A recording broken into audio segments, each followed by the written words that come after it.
I haven't heard of any of the schools you went to, but I'm sure they were great. I mean, you're here, right? And why are you here, Stewie? Ah, that was lame. You seem to have a lot of strong opinions. I do. Mostly because I come across a lot of dicks. Or I guess I should say wankers. We do like that word, Or tosser, git, prat, sod, chuffer. Take your pick, Dr. Pritchfield? We? Yes, we. I'm not following. The accent. The accent? You speak with a British accent. Yes, I'm aware. Well, I've often been told that I have a British accent. Oh? That's all you're going to say? Oh? What is it you'd like me to say, Stewie? That I have a British accent. I apologize, but I can't hear it. You mean to tell me you don't hear me speaking with a British accent right now? No. That's odd, because everybody else does. Have you spent much time in Britain, then? No, I haven't. Excuse me? I said no! But you're the absolute only person who hasn't noticed it. Really? Everyone hears this? Well, just the people who can understand me, which you appear to be one of. But that's too complicated to go into. I'm not even sure I get it. The point is, Stewie has a British accent. That's like a known thing. Ask anyone.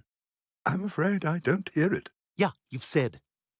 It sounds like it's very important what other people think of you. Oh, is that what it sounds like? To me, it does, yes. To you it does. I see.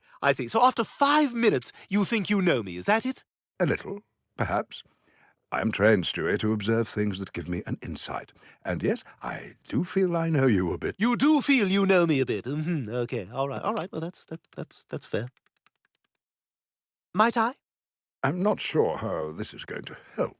Indulge me. Thank you.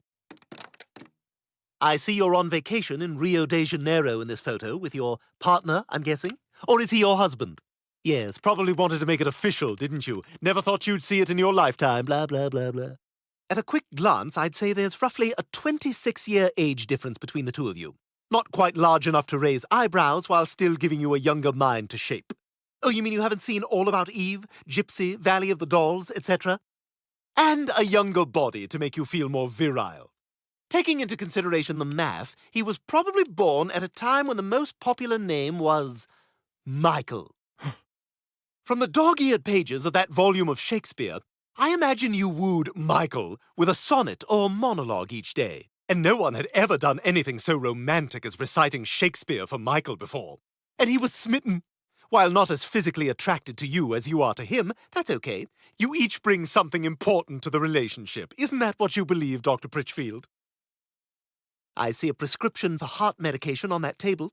My guess is you keep that at the office. You don't want to worry Michael, you say to yourself, even though the truth is it embarrasses you.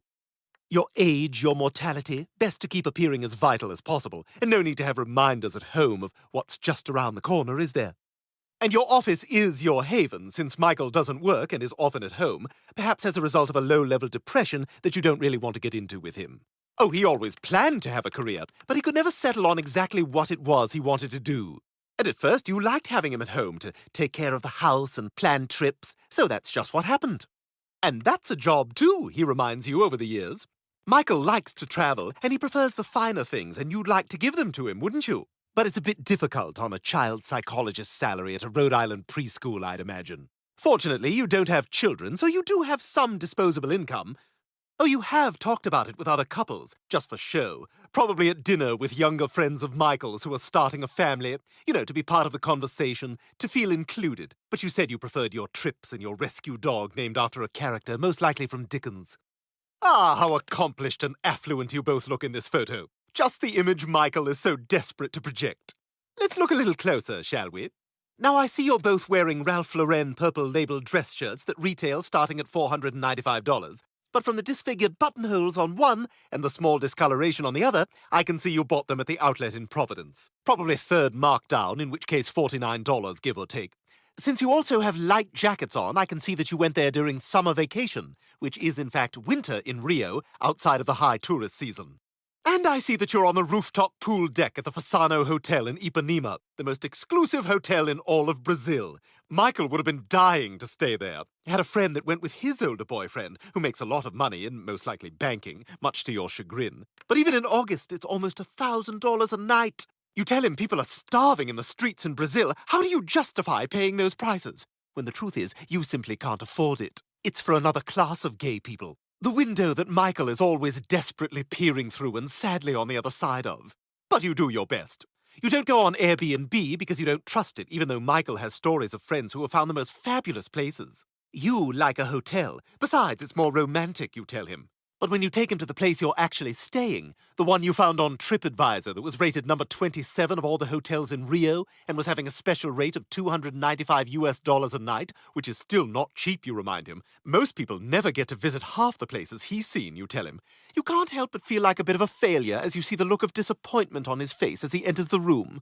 So you decide to go to the Fasano Hotel for dinner and drinks. No, just drinks. Once you've seen the restaurant prices online. And once there, you can see how Michael begins looking at all the older men who can afford to take their husbands, to such luxurious hotels.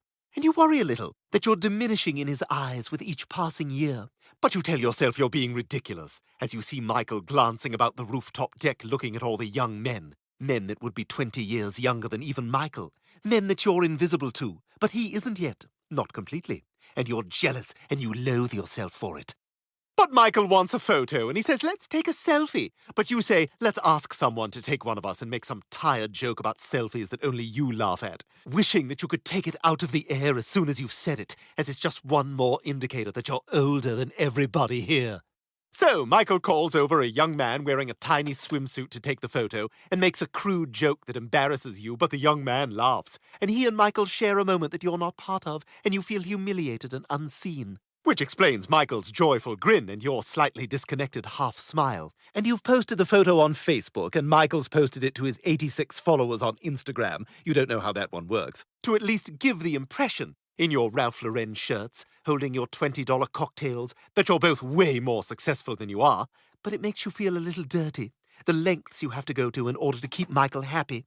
And every time you glance at this picture, you wonder, how long before he leaves me? See? I guess we both know each other a bit. You seem like a very lonely little boy. Oh my God, I am! I'm so lonely! Oh, you can see inside my soul! Oh, God!